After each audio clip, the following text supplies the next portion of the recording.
In 3, 2, 1. This is Acting Mastery. I'm Ben Matthews. Welcome to the debut episode of the Acting Mastery podcast. I'm your host, Ben Matthews. I'm a director, actor, screenwriter, and acting coach, and I'm the founder of Acting Mastery, an acting studio based in Sydney, Australia. Acting Mastery is committed to empowering actors in their craft and careers, leaving them free to be and free to act with authenticity, nothing in the way of their full self-expression, and with peace of mind.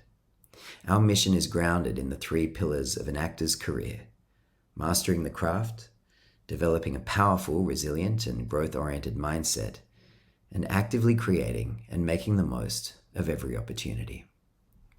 Today, we have the privilege of diving deep into the world of film and performance with the exceptionally talented Kim Farrant, a director and acting coach known for her unique ability to draw out raw, powerful, truthful performances from her actors. Kim is an Australian director acclaimed for her gripping mysteries and thrillers. She has a distinguished career that spans a variety of genres. Kim's foundation in both directing and acting has equipped her with a profound understanding of the actor's craft. Her film work includes the Netflix hit The Weekend Away, which topped Netflix's global charts upon its release, and Strangerland, a Sundance Grand Jury Prize nominee that starred Nicole Kidman, Joseph Fiennes, and Hugo Weaving. Kim also directed Angel of Mine with Noomi Rapace, Yvonne Strahovski, and Luke Evans, which further showcased her versatility and skill in eliciting deeply nuanced performances. Kim's approach to acting and directing emphasizes the raw truth in performance, a philosophy that has guided her to teaching and other creative endeavors. We couldn't be more thrilled to host Kim Farrant and to have her here today as our first guest on the Acting Mastery podcast. This interview was recorded shortly after one of her masterclasses, Raw Truth in Performance. Kim Farrant, welcome to Acting Mastery. Thank you so much for having me. We have had the privilege of witnessing a pretty incredible, I would almost say sacred day of work in your Raw Truth in Performance masterclass. And I really don't use the word sacred lightly, but there is something incredibly powerful that you do with these student actors. Can you tell us a bit about how you began teaching this workshop? How did it evolve? That's a great question. Firstly, thank you for witnessing and presencing the workshop. How did it evolve? I've taught a lot at different acting studios over the years and film schools as well. And I think what happened was that I had tools that I'd learned and then things that I'd devised for myself and for my own craft and for my own directing and for my own understanding of actors and how to get performance out of actors. And then at a certain point I felt limited by the course outlines that I was being asked to design for other studios, and limited by the paradigms that the people that ran those studios lived in and what they needed. And so I was like, okay, I'm gonna start this for myself. And what happened was I was in Australia for the premiere, I think it was of Strangerland in 2015, and my visa got denied to go to America because I applied for the wrong visa. And so I was suddenly here in Australia for 7 weeks or 6 weeks or something. And I was like, what am I going to do? And then I was like, I'm going to teach. I'm going to teach my own thing. And so I just put out an email to a bunch of actors, and I was literally it's Monday, I'm going to start this on Saturday. Who's in? And then 12 people responded, and the first one we ever did was in the tiniest room in Sydney at a friend's psychotherapy practice. And it had lots of mattresses and like foam mattresses on the floor. And I was like, this is awesome. We can make as much noise as we want. But we're all like crammed into this tiny room and just started doing different practices and things that I've learned in my life from various modalities of both therapy, women's circle, movement-based stuff. I come originally from a dance background, and then I started acting. A couple of years of that, and then moved into film. And so like many of those processes are just stuff that I've like learned something somewhere and then made it my own, or things that I've just organically devised within myself because I tried them out on myself. Right. And they worked for me.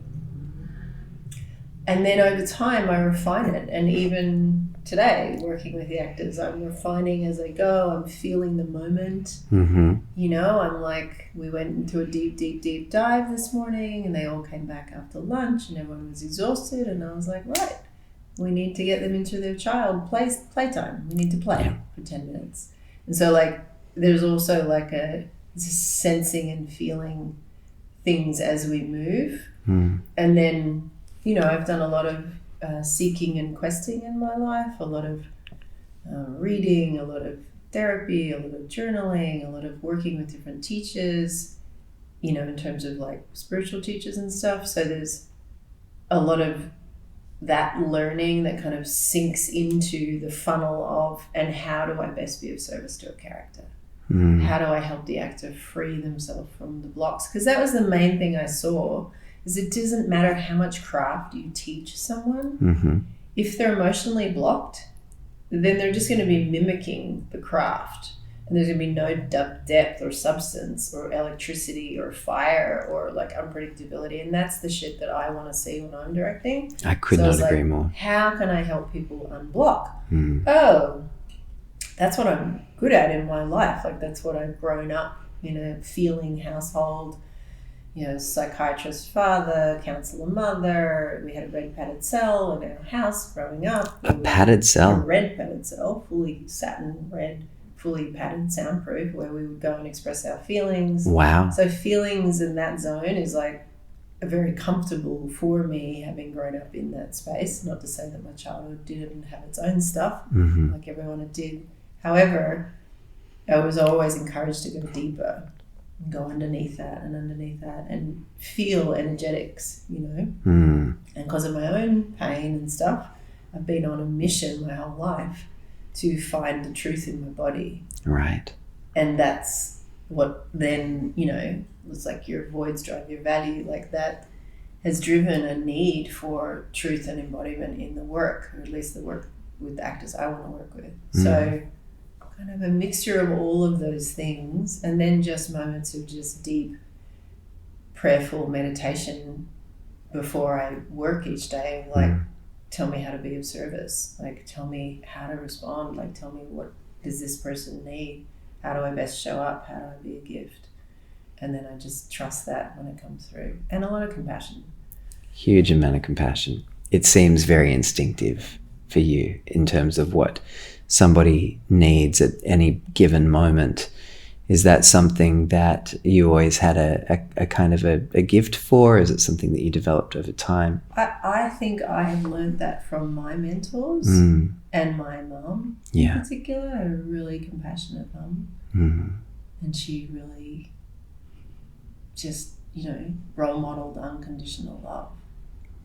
What a gift. Yeah, such a gift, such a blessing. And then mentors that I've sought out, and I believe we all need mentors because we don't live in tribe in a traditional way anymore. So we need elders. So I have elders, I have crones, women that I go to, and men that I go to and I seek advice from, and I seek counsel from, and I sit with in circle, and I do that deep personal work so that when I show up in my creative life, my own stuff is attended to, so that my shit's not in the way, so that I can be a channel and a vessel for the work, for the movie, for the actor. And that's, I suppose, what I'm teaching the actors is like how to discover your blocks, how to work with them kindly, but like with ferocious love, to help lift them, move them, have a relationship with them so that you're not strangled by them, so that then you can be a vessel for the character. You can be of service for things to move through you. You've directed some extraordinary films. Oh, it's true. And certainly chief among them, Strangerland, which was it your feature debut? It was, actually. I'd made a documentary feature before that, Naked on the Inside, but it was my first drama feature. What was your process of, I guess, leaving acting behind and becoming a director? So, it's a funny story. One day when I was at acting school, Whereabouts? I'm not going to say, but okay. Let's just say sure. There was a teacher who was inebriated that particular day. And so the head of the school rocked into the classroom and said, "Okay, Kim, I'm going to get you to direct the play today." Wow. And I did direct the play that day, and it was like the first time ever in my life where I was like, oh my God, I'm finally in my skin. Like this is who I am. This is it. This is me. And no fear. I felt just excitement and love and it just coming through me. And I was like, oh my God. So I that kind of opened the world for me, and then I kept, so bless that person who was drunk because it did open my entire life for me. And then I kept acting, and I did some short films and video clips and whatnot. How old were you at the time that you directed that play? 21. Wow. And then I started transitioning into writing and making short films, and then when I was 26 I went to Australian Film, Television, Radio School after making a bunch of shorts and trying to find my way as a writer-director. And what was that experience like after film school? Yeah, that was incredible. It was amazing. I learned so much, and I'd left home when I was 16 and run off to India to live in a commune. Wow. So at 26 to suddenly be rocking up to, university and a degree, and I ended up getting a master's with honours, but I spent 10 years roaming the earth between then and uni. So I was like super committed, dedicated. I just drank it in, loved it, and also spent another 3 years unlearning some of the rules that I'd just learned. Some of the things that maybe didn't serve me. However, I would never exchange that experience because I got to create every day. We're so spoiled in this country in terms of funding and being supported. I got to be at film school for 3 years and I think I made 11 films in that time. Extraordinary. Met incredible people, some of whom I still work with today. So and I had incredible mentors, and my whole world just went. It was awesome. After film school, what was your journey from there to making your first feature? So on my graduation night, I got asked to be represented by an agent, and so that opened up the possibilities of I did some TV and I made some half-hour docs, and then I made my feature doc, and I also joined a commercials company. I took all my short films and recut them into commercials. Wow. Yeah. And just gave them new graphics and new storylines and made them 30 seconds. You were able to turn them into ads. Yeah. And then I started doing ads. So I was still doing drama within the ads, but I was developing this kind of massive documentary project that took 6 years of my life called Naked on the Inside. And then at the same time developing a script about, what happens when you can't trust your family, and who do you know, or how do you know what's going on under your own roof, kind of thing. Wrote an entire film, had a script reading, and then went, this is garbage. and threw it out, but took the one line of premise of like this fascination with how well do we know our family, those we love, and then took that through my agent to a writer, amazing writer, Conan and Fiona series. Yeah. And then together we developed a story, and then she wrote the screenplay for Strangerland. And that was an incredible process, and it was from the first of inception and meeting her to premiering at Sundance, 13 years. 13 years. Wow. That gives me a little bit more hope. Oh, does it? Good. The current feature I'm working on. And I loved the story, so I was passionate about it, and I just kept at it, and we got it financed, it fell over, like 4 times or something, and then eventually got it financed. And what was the process like of casting Nicole Kidman and Joseph Fiennes and Hugo Weaving? It's such an extraordinary cast. I was so lucky because Hugo was in my he was in my second short film. Great. Called No One to Blame. And so when we had the script for Strangerland, I took it to him at a first draft, and he read it and he loved it, and he attached. So that made it a lot easier. Right. So then, eventually, and we had a casting process where we had cast someone else, and then they dropped out for whatever reason, and then eventually Hugo's agent in America read it after years of not reading it, and then gave it to Nick, and then Nicole read it, and then she loved it, and I got a call like the next day, Nicole Kidman wants to do a movie, and I was like, what? And so, suddenly that meant the film could get financed, and we were, off to the races, I think. But it was a long development process, really long process, and a lot of no's and a lot of rejections and a lot of this is too much, and a woman wouldn't do this, and a mother wouldn't do this, and a lot of judgment, and I really had to fight for the integrity of the characters and what goes on. My whole thing was like, how do we know what goes on behind closed doors? Right. And yet people were telling me like, well, a woman wouldn't do that. And I was like, well, how do you know? That's right. We don't know what goes on behind closed doors. Yeah. Right. That's right. Part of the magic of filmmaking is we get to peek behind those doors. Yeah. Wow. Yeah. And then what was that like, suddenly having this A-list Hollywood actor attached? What was your rehearsal process like? How did you feel intimidated working with someone of that caliber? I guess by that stage you knew your story inside out. What was your process like? And I guess how much of the work that you do in the workshops becomes a part of that rehearsal process? So I hadn't started doing the workshops at that time when I was directing. Right. I just started them just after, but I had been teaching a lot. So I already had a bunch of my own tools. Yeah. I feel very comfortable with actors. That's like my happy place. They're like my tribe. They're my people. Yeah. I actually find it harder being with crew. Right. I really do. Yeah. Because I always feel like I'm that weird one that's like really emotional and intense and deeply feeling and deeply sensitive, and everyone else seems to be like really like technical and cool, and what the fuck is wrong with me? So when the actors arrive, I'm like, my people, you're here. Thank you. Yeah. So I mean, it was an interesting casting process, and rehearsal process was like with Nick, I had 2 days. Only 2 days. Only 2 days.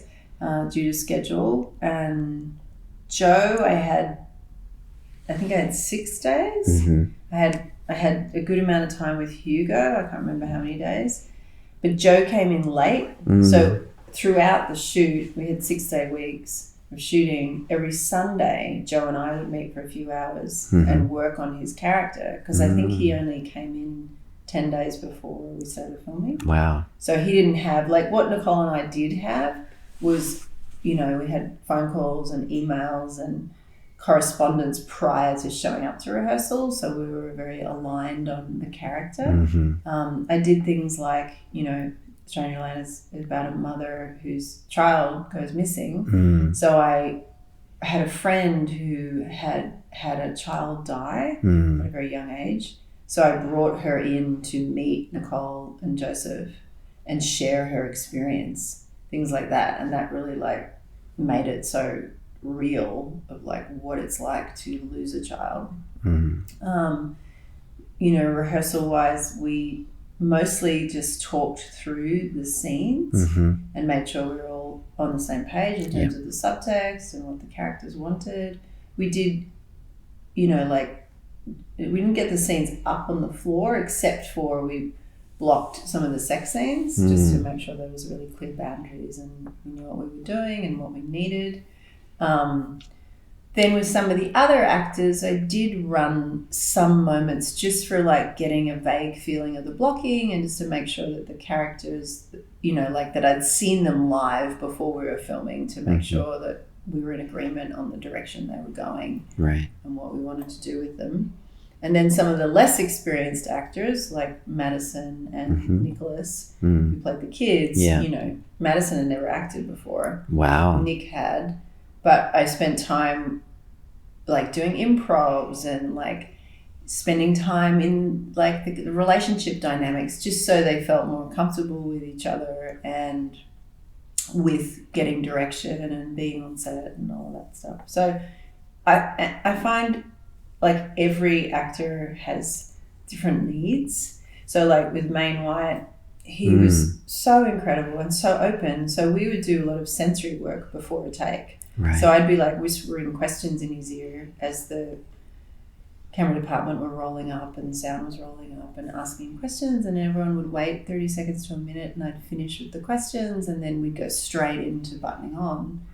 And he was just like full to the brim and then out this thing would spill. Or like Nick loves to improvise and I love to improvise, so we would improvise together stuff. I'd call stuff out in the middle of a take. It's kind of like no rules where people don't want rules and then rules where people do. Whatever each actor needs, kind of I would modulate accordingly. It can get tricky sometimes, but mostly, you know, really helpful. And I was so grateful, like Joseph was so open to all my tools. So I had him like doing personalization, putting people on the wall, like metaphorically, and, you know, like doing visualizations and all sorts of stuff to get where he needed to get, you know, or like right before a take, like, you know, fueling him up with something that I know would really piss him off when he needed to be in a rageful moment where he beats up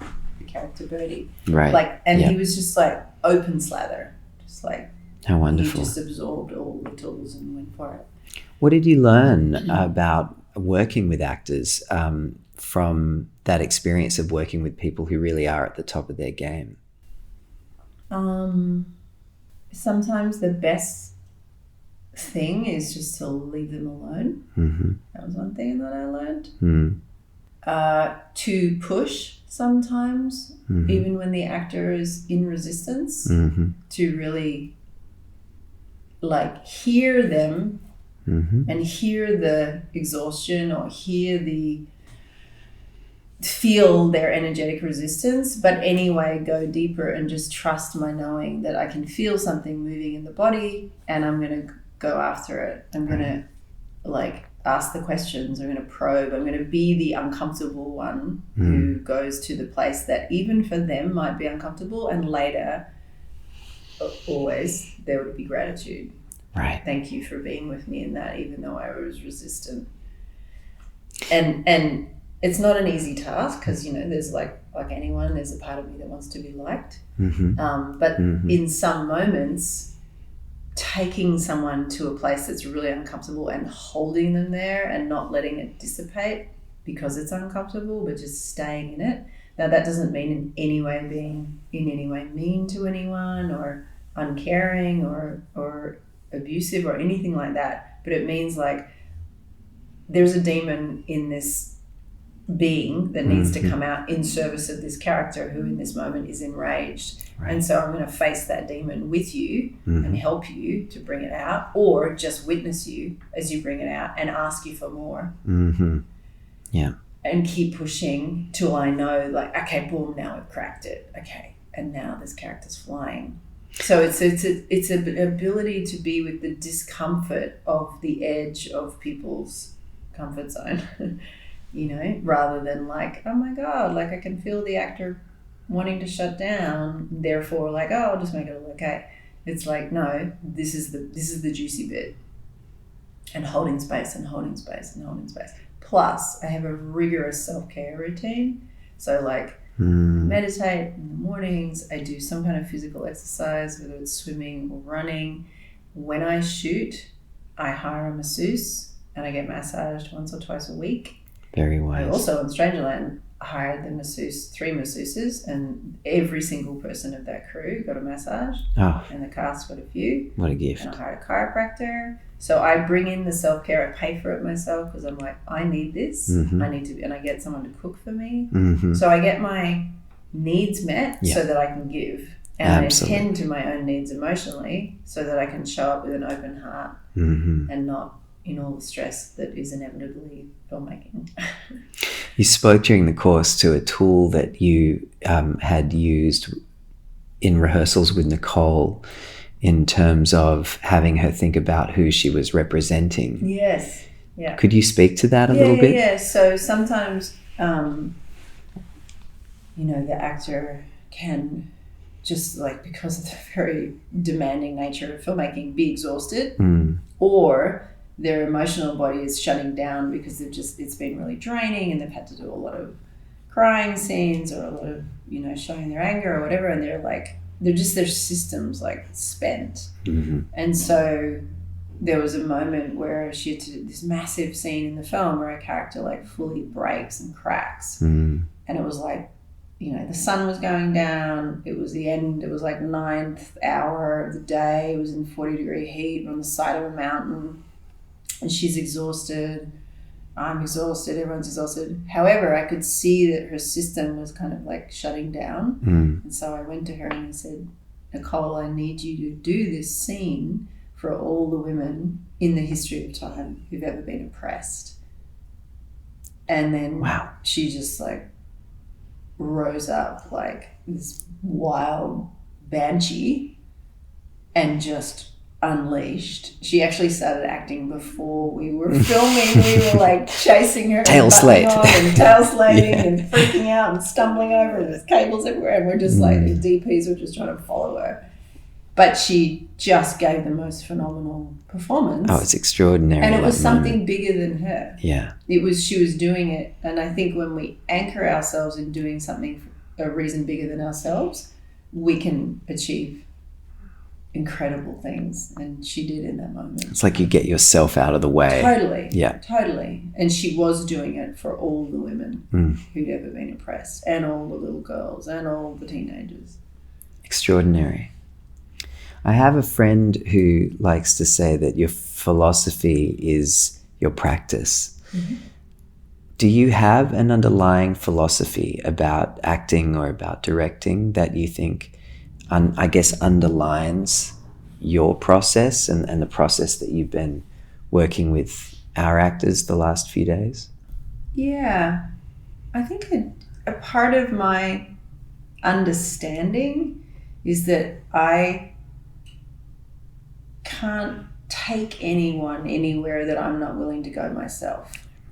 Agree. So if I'm asking the actor to really open and be vulnerable, I have to have done that work myself to be able to hold it energetically, and for them to feel, even if it's unconsciously, that I'm totally good with their level of vulnerability. Because if they feel a whiff or a sniff of the director's overwhelm or shutdown or terror or trauma that is getting in the way of them being able to hold space and open to this and open and open and open and open, then they will shut down energetically. So my understanding is whatever I'm asking the actor to do, I have to be willing to do myself and have done that depth of work. The same for the expression of rage, the same for sexuality, energy, crazy energy. So, and the part of what I do in rehearsals is something I hadn't even thought of, but I will make sure that I let the actor see that version of me. So I'll say to them, you know what, I'm going to inhabit my desperate self in this moment, and I'm going to show you. Or I'm going to inhabit my rage and demonstrate with, you know, this rapist person that I once encountered. Yeah. And I'm going to show you that rage, how it lives and walks and breathes in me. And that way there's a willingness to be as exposed and have all of you seen and felt. That gives them a safety of like, oh, she's got me and she's not afraid of my stuff. I'm not too much. I mean, it's interesting to, you know, something that we talk about in the classes I teach is how sometimes in life we don't give ourselves permission to go that far. So if what makes an actor think that they can just do that in a scene if they haven't been willing to give themselves that kind of permission in a safe space to kind of go to the nth degree, so that it, you know, so that whatever the scene requires, you know that you can go there and that you can go there safely. Yes, the safety is the key to that. That's it. Because you can pop an actor unconsciously and then traumatize them completely. So like in a safe space, which is why it's so important for me to, when I teach, to help empower the actor to become their own parent. To presence their feelings and their uncomfortable feelings, to bring awareness, presence, love, compassion towards that. And that's only can be done energetically. It's not a head thing. No. It's a felt, sense, embodied experience. And it's not external. It's from themselves. Exactly. Yeah. Exactly. Which then so empowers them, so helps them go out into their life with a resource of self to be that for self. Yeah.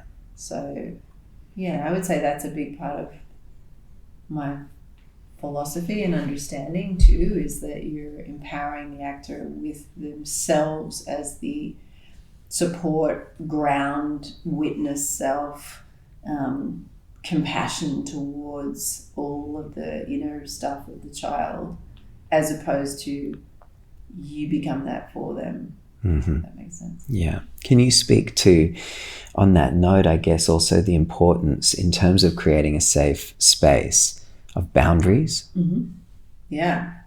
So as I said before, I think our voids drive our values. And as a child, there was an absence of boundaries in my household.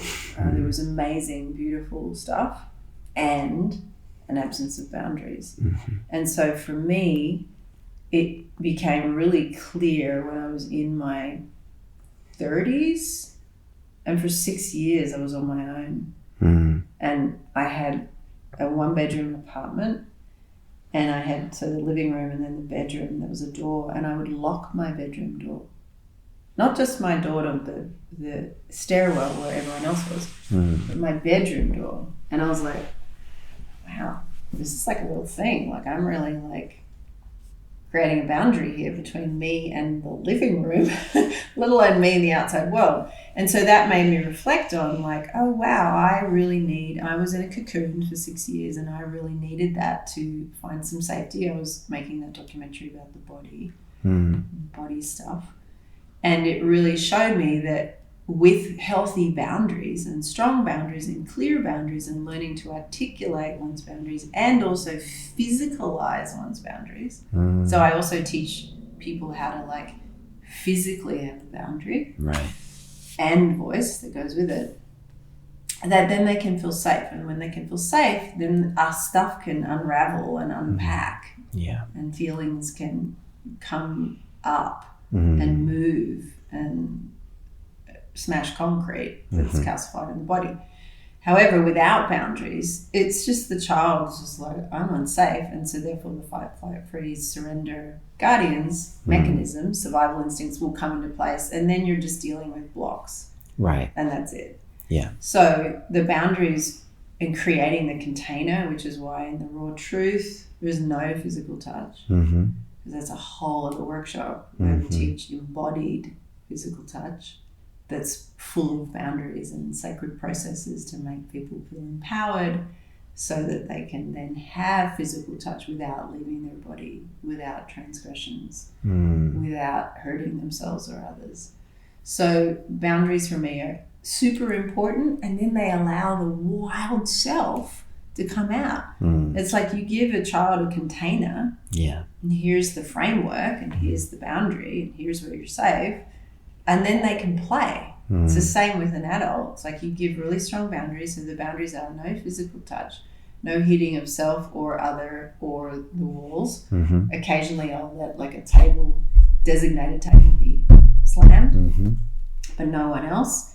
And then no hitting on people. No like trying to get people's phone numbers, trying to like hook up, I'm like, that just creates a whole other layer where people feel like, if I show this part of myself, someone's just going to hit on me. So we create a boundary around sexual intimacy. And I also say to people when I'm working on a film, you know, love comes in all different places and sizes and whatever, but when you're on a film and your heart's like constantly opening, especially when you're being creative, it's easy to like feel like you're falling in love with someone. Right. The next thing you know, you're tumbling into bed, and then the next day in the scene, you've got to be like having an argument, or you tumbled into bed, then you had a real argument in real life, and then in the next day in the scene, you've got to be all in love with each other, and actually in that moment, you fucking hate that person. Right. So it's just like such a minefield. Yeah. I just say to people, like, if there's an attraction there, if it's meant to be yours, it will.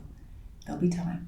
Patience. Just use the time to be in the creative energy, feel the attraction, but you don't have to act on it, because it does create a whole level of complexity. And everyone's an adult, they can do what they want. But that's my offering to people. And also in the masterclasses, I just say no hitting on people, no asking of numbers, no sexual innuendos, all that stuff. It can all wait. Can you speak to the difference between Raw Truth in Performance and your sexuality workshop? Yeah, so Raw Truth in Performance is very much about finding, ironically, your boundaries and your truth. Right. And embodying that and finding what are the emotional blocks that prevent you from accessing all parts of character, all parts of self, in service of character. And then the sexuality on screen is very much about how do you embody the sexuality of the character in a truthful way that is with you present, not leaving your body, not going into fight mode, not going numb, and not just going, you know what, surrender, fuck it, do whatever you want to me, and letting transgressions happen. So that work I started doing actually before I made Strangerland. I started teaching sexuality workshops at an acting studio in Melbourne, because I saw that no one was teaching it, and I would hear these stories from actors of transgressions that were happening. Right. So I started running these sexuality workshops, and the main thing was boundaries, finding your boundaries, learning to articulate them, finding your own edge, all the inhibitions, all the fears, all the shaming, all the story, all the social conditioning around sex, all the parental stuff, all the cultural stuff, and then with very clear boundaries. And then I devised like a process which I still use with actors on set, and then when I teach sexuality on screen I use it, which is like a step-by-step incremental embodiment process which involves a lot of boundaries before you are ever having any kind of touch or sexual contact. Wow. And it applies to fight scenes as well. And then that way, by the time you've established all of those boundaries really clearly, and it literally is like a 2-page document, step-by-step processes that happen, embodiment processes, so that the actor can be in the scene and not go into flight mode where they're out of their body or they're just numb, nothing's going on. And that just gives you non-specific, no energetic connection. Right. No chemistry. No chemistry. And also sometimes can just be really fucking weird. Right. Because you're watching an actor who's frozen and the other actor's doing stuff to them. Right. Yeah. And you're seeing and feeling an actor really uncomfortable, just praying it's going to be over soon. And yet you're meant to be thinking like these two characters are getting it on, or maybe it's a rape scene and it's horrific and one actor is just like letting shit happen because they have no voice. 1 in 4 women, 1 in 5 men, America, UK and Australia have been sexually abused or molested or raped. There's a lot of people. That's a lot of people. A lot of trauma in their bodies, and they're the ones that declare. Right. So you could double that. And that was also a part of I researched a TV series based on a rape. And so I knew a lot of this stuff from the research I'd done with rape counselors and interviewing victims. And I was like, oh my God, these poor actors. They're like having to do stuff that they don't even feel comfortable with. And they so want the job, they don't know how to say no. Right. So I started that work. And I always used to say, like, we have fight coordinators, we have stunt supervisors. Well, where is the sexual coordinators, the intimacy coordinators? Then Me Too movement happened a few years later, and then that came to be, which is amazing. It is amazing. The industry is catching up. Is it enough yet? I think it's a really great start. Yeah. I do feel like that kind of work needs a lot of personal work to be done first before you teach it. Yeah. And having grown up with some sexual abuse, I've done a lot of personal work and a lot of therapy and a lot of somatic work to move that stuff in my body so that I could get to a place where I could, be sexual in my life and remain in my body. And then that helped me learn how to then teach others how to have boundaries, how to then find their incredible birthright to their sexuality. Right. Discover different archetypes within themselves and celebrate that, and then channel it through the specific tone or nature of the scene or the character's sexuality. But until you've done that personal work yourself, it's very hard to teach it, and all the stuff that arises for people around sex. There's so much shame in our culture. Huge amount. It's a lot to process. So I'm not sure how intimacy coaches are taught in this country, but I think it needs a lot of personal work done first. Just like when you train to be a psychologist, you have to do a lot of personal therapy first. Right. And I think that's really essential. Otherwise, you're just hitting up against your own stuff when you're meeting other people's blocks. So. And do you find too that whatever the blocks that actors are coming up against in their work is a block that they're also coming up against in their life? Absolutely. Hand in hand. Hand in hand. Yeah. And when they do, as Ika Darville says, a beautiful actor and friend, how we do life is how we do acting. Right. And how we do acting is how we do life. You can't go beyond where you've experienced in your life. You just can't. Yeah. So you really have to go to that nth degree. Right. What sort of work do you think actors then should be doing? What would you advise them to do outside of just being in class? Well, it depends on what the class is offering. My understanding of what Acting Mastery offers is a more deeper approach to the work, where you're taking into account the psyche of the human and the actor, and working on an emotional level, as well as offering craft skills. So I think a balance of both. Yeah. In order for how you do life is how you do acting, a balance of the personal work and the craft skills. But if the personal work doesn't get done and you're just going on craft, eventually that gets a little boring and stale and dead. There's only so much. And there's a lid on how far it can go. Yeah. And so I think they need to go in tandem. What have you drawn from outside of traditional, I guess, acting training that you have found particularly useful? I know you spoke about meditation. I think there was a bit of Kundalini work. Yeah, so Kundalini practice I learned that back in the Commune Osho days. Right, But then, things like the Hoffman process, deep primal scream therapy, breath work, holotropic breath work, somatic therapy, emotional freedom technique, EFT, landmark forum, 12-step. There's a lot of different modalities, but a lot of dance practice, a lot of movement-based practice. Right. 5 rhythms, very, like women's circles, various workshops, working with fables, working with old legends and myths, like many opportunities that I've had in my life to work with people who've done deep work that I'm like studying their lineage or, Right. am afforded an opportunity to move emotion in a way that I didn't know was possible. All of that feeds in, ties in. What do you see as your, I guess, role as a storyteller? What role does story play in human life, and why is it important? That's great questions. Well, do you know the psychologist Alice Miller? Yeah, the drama of the gifted child. Yeah. So she says this thing about how for a healthy child you need a balance of space and contact.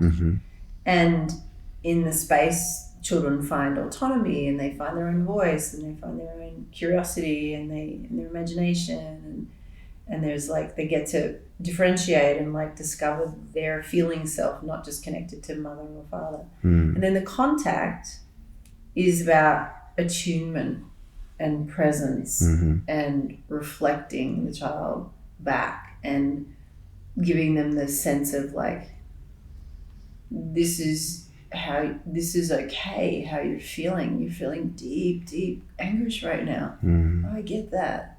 Wow. Yeah. Right. Or maybe they're really fucking angry and it's like, whoa, big rage, right? I'm right here and I got you. And all your rage is welcome. Bring it. Let's get a baseball bat. Let's get a pillow. Let's get it out. Whatever it needs to come. Your grief. Oh. And being there with the grief. So that attunement, that their feelings matter. Right. That they matter. Right. That is important. Like that to be reflected. Right. And what is cinema? Reflected image. We're just looking at ourselves, trying to find identification and connection, and that we're not alone, and that we are seen, and we reflect, and we resonate, right? And we go to have an experience of maybe a part of ourselves that is asleep or dormant that we want to ignite through other. We go and we get a taste for that, or there's a part where we just want to identify. We're finding our tribe through the movies that we're watching, the TV that we're addicted to. Right. So I feel like as a storyteller, I'm offering resonance. I love that. Reflection. Holding the mirror up. I see you. Yeah. Right. Yeah. I see you. Telling stories, like I once had to write, I can't remember what, I think it was in the Hoffman process, or maybe it was something my brother taught me, but who's also been a beautiful friend and mentor in my life, Randall, that it was like a mission statement. That's right. I worked with Dr. John DeMartini, who's a philosopher, and I did some of his breakthrough experience and various workshops. And we had to write a mission statement. And my mission statement was for my artist self. And it was to make art that reflected both the exquisite light and dark in people that would help transform them. Oh, gosh, I just love that. And so that was like a commitment for my life, for my art. And it's still a vocation. It is. It still is. Like I want to deeply express and reflect their beauty, their light, their life force, their joy, as well as their dark, their shadow, their death, their rage, their deep, desolate grief, their despair, and everything in between. Yeah. But not just the surface, everything's okay. Right. And I'm perfect over here.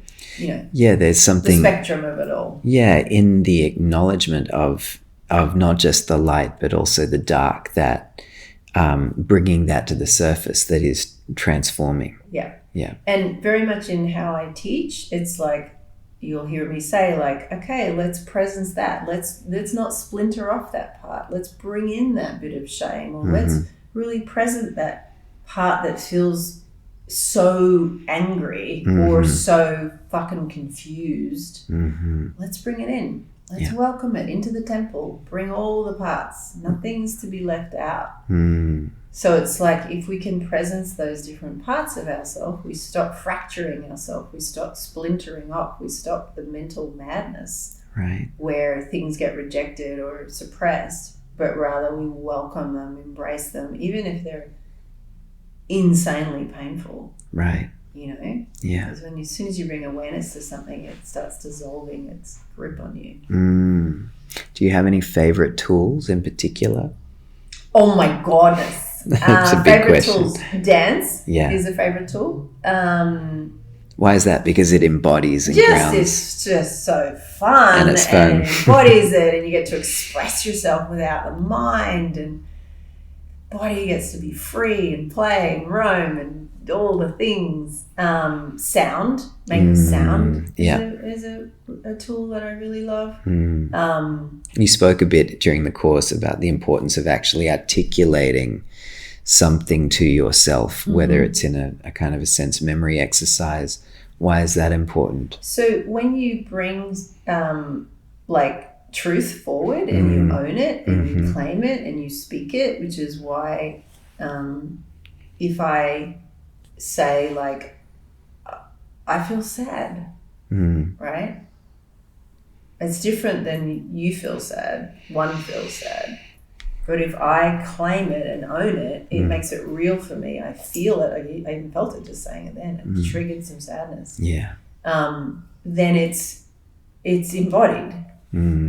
It's not just a concept I'm talking about my feelings. It's a felt sense, right? And then that allows more presence. And screen presence is the ability to be present with all the feelings.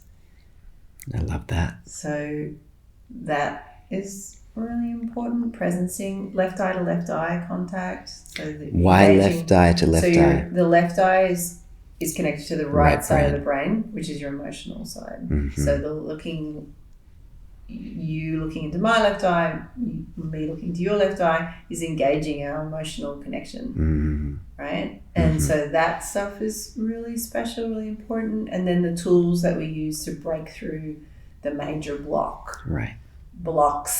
several of them, is a gift that I learned from a lineage of a women's circle that I'm in, which I've then adapted to this masterclass and taken it further.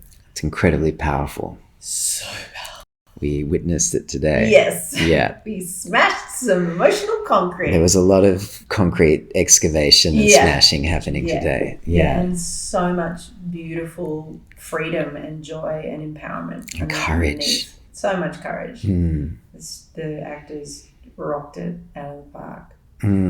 Someone once said to me that they used to think that actors were people who like to feel, but came to realize that they were really people who long to feel more.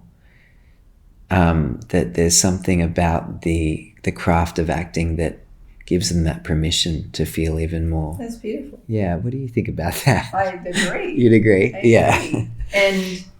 And also I feel like there's something, what I love about actors is that willingness to feel in service of something greater than themselves, because it's terrifying and it's tough and it's intense. Yeah.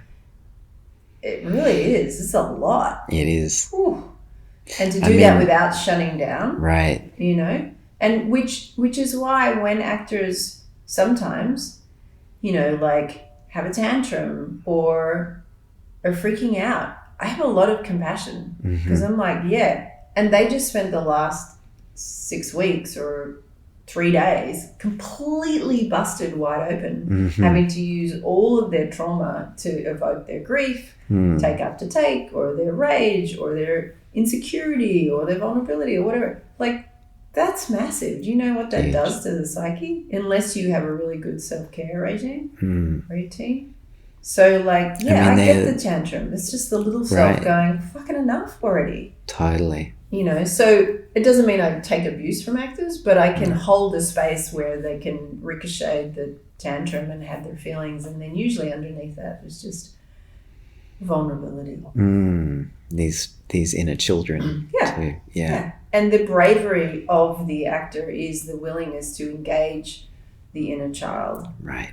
Like Ellen Burstyn says, acting is the willingness to suffer, only it gets easier.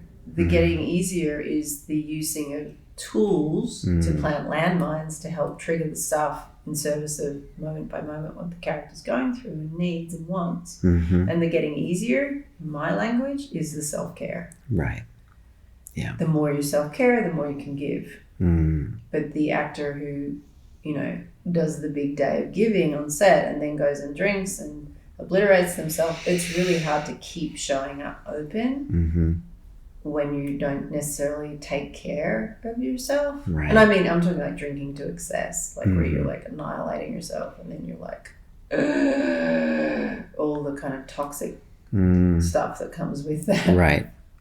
That's one of the things I love about watching you work is just how much compassion you bring, but not only bring yourself, but encourage the actors to give to themselves. Absolutely. That so much love and kindness to themselves. I think that was something that I realized even last night going home, was just the importance of it, again, just being kinder to myself. Absolutely. And I just want to honor my mum in this moment. Please. So my mum just passed suddenly. Bless her. And in the couple of days that when she passed, I had my little girl inside going like, oh my God, like who's going to love me unconditionally like my mum? Wow.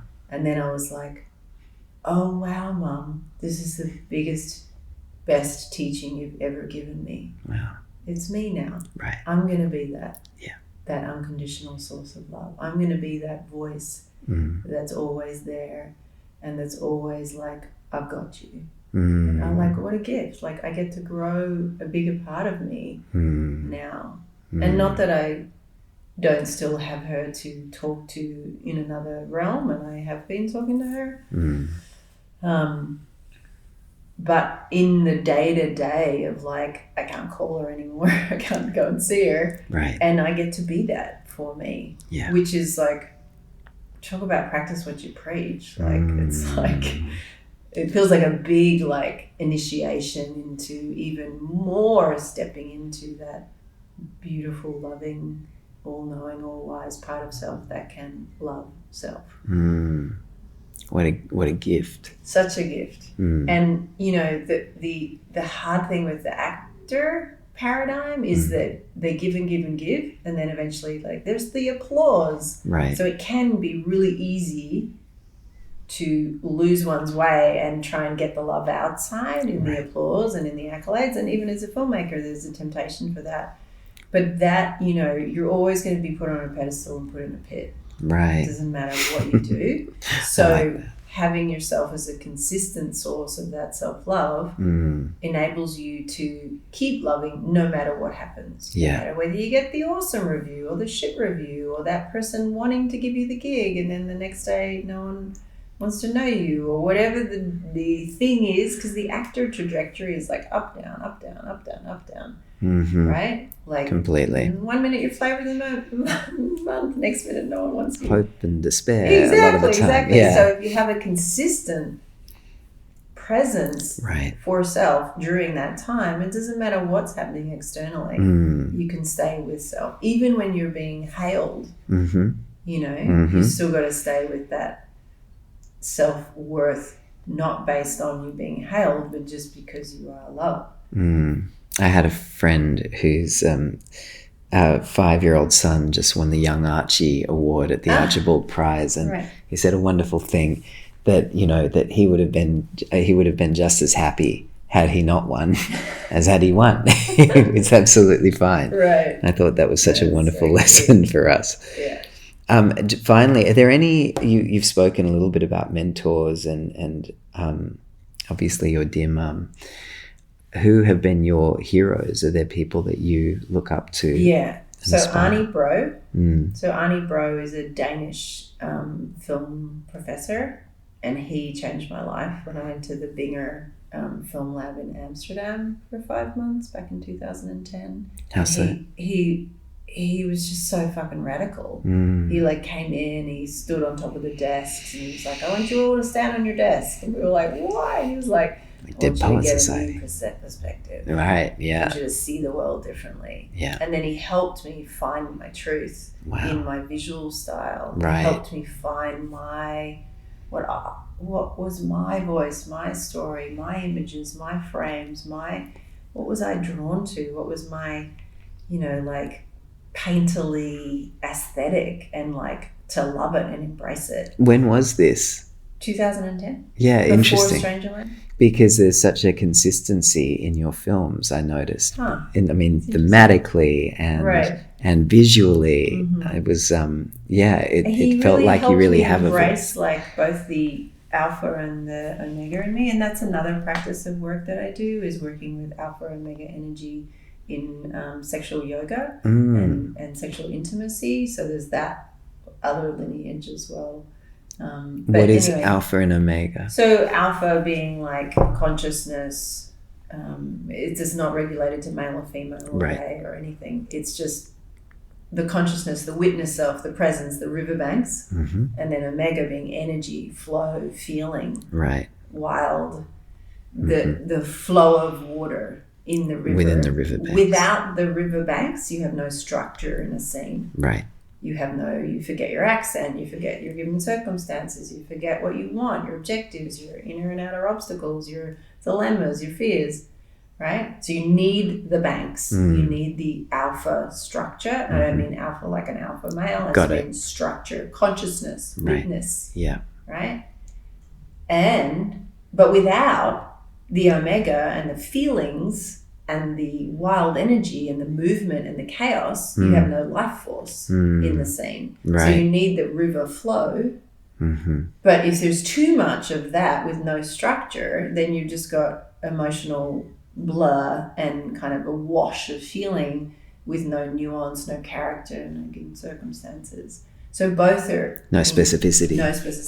I never said that about specificity. You need both, right? So in helping people find, you'll notice today, one of the actors I was working with very closely on finding her inner masculine or her inner alpha or her witness that can presence the big flood of feeling when it comes and not feel overwhelmed, but rather go, oh, wow, big feeling, deep breath, breathe deep, I'm right here and I've got you. Rather than outsource, handball your baby inner child to someone else. Right.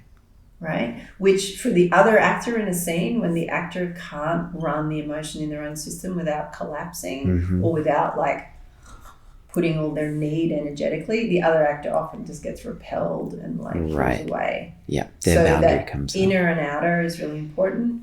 Arnie Bro, that man, he's so wild and radical, and he really helped me embrace the very strong alpha that I have and the very sensitive feminine presence. Extraordinary. Both. And it was a feeling of being seen. I was like, oh wow, I am both these energies. I'm really intense in both the ways, in my power and strength and witness and consciousness, and then also in my delicate, sensitive, feeling self. Both of those. Susan Batson is a mentor. I loved working with Susan. That was a game changer and a life changer. I love her work. The intimacy teachers, London Winters and Justin Patrick Pierce from America have been big mentors in my life. Gyanamala, I don't even know my main mentor's surname, but I just know her as Gyanamala, who's been my mentor for like 20-something years. Who is she? She's a therapist. Right. And I send a lot of actors to her. She's incredible. She's in Melbourne. And I just saw her last week. Fabulous. After my mum passed. Yeah. So I create the community around me, and then Women's Circle that I've been sitting in for like 7-8 years, with a bunch of women that we meet 3 times a year for a weekend. Wow. And travel life together. Wow. So creating like community is really important to me. I can't do this alone. No. I don't want to do life alone. No. Yeah. Well, look, Kim, on that note, thank you so much. You've been so generous with your time and with your incredible process and wisdom and generosity, which is just an absolute honor for us to host you here at Acting Mastery. And thanks for your depth. Oh, gosh. Both you and your partner, Holly. Thanks for your depth, because this work's not for everyone, and this amount of depth and intensity is not for everyone. But to be met and held and welcomed, and that this work's being treated in a sacred way is such a blessing. So I'm so grateful. We're so grateful and honored. Thank you so much, Kim Farrant.